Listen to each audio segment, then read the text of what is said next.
নমস্কার বন্ধুরা, আজকের নীতি কথা হলো মহান আচার্য চাণক্যের। এই ভিডিওটি একবার দেখুন। জীবনে প্রচুর সাফল্য পাবেন এই মানুষরা, শত্রুকেও বন্ধুতে পরিণত করেন তিনি। জানাচ্ছেন চাণক্য। আচার্য চাণক্য ছিলেন একাধারে কূটনীতিবিদ, অর্থনীতিবিদ ও দার্শনিক। তার নীতিশাস্ত্র গ্রন্থে যে সব উপদেশ রয়েছে তা এত হাজার বছর পরেও আমাদের জীবনে কার্যকরী ও প্রাসঙ্গিক। চাণক্য কৌটিল্য বা বিষ্ণুগুপ্ত নামেও পরিচিত ছিলেন। চাণক্যের মূল্যবান উপদেশ একজন মানুষকে সাফল্যের শীর্ষে পৌঁছে দিতে পারে।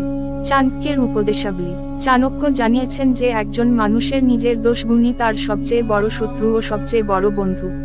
নিজের চারিত্রিক গুণেই কোনো মানুষ ধনী হতে পারেন। এই চরিত্রের গুণেই মানুষের মনে সব সময় সুখ বজায় থাকবে।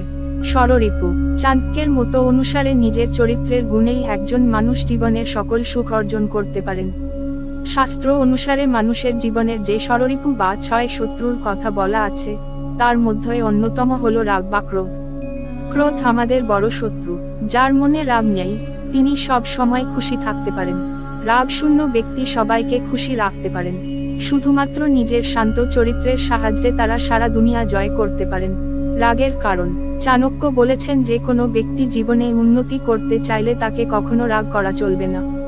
যদি কেউ রাগ করেন তবে তাকে সবার আগে নিজের উপর রাগ করতে হবে যে তিনি কি করে রাগের এই ফাঁসে আটকা পড়লেন।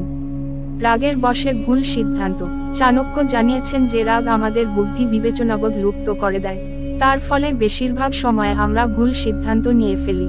তাই অকারণে কখনোই আমাদের রাগ করা উচিত নয়। পরিস্থিতি যাই হোক না কেন, রাগ করলেই সবকিছু শেষ হয়ে যায়। মিষ্টি কথার জাদু। চাণক্য বলেছেন যে আমাদের সব সময় মিষ্টি কথা বলা উচিত। ব্যবহারে মাধুর্য বজায় রাখা জরুরি। হাজার রাগেও যে কাজ করা যায় না, মিষ্টি কথায় সেই কাজ সম্পন্ন করা যায়। হাসি মুখ, মিষ্টি কথা ও সুন্দর ব্যবহার পৃথিবীর সবথেকে কঠিন কাজটাও করা সম্ভব বলে জানাচ্ছে চাণক্য।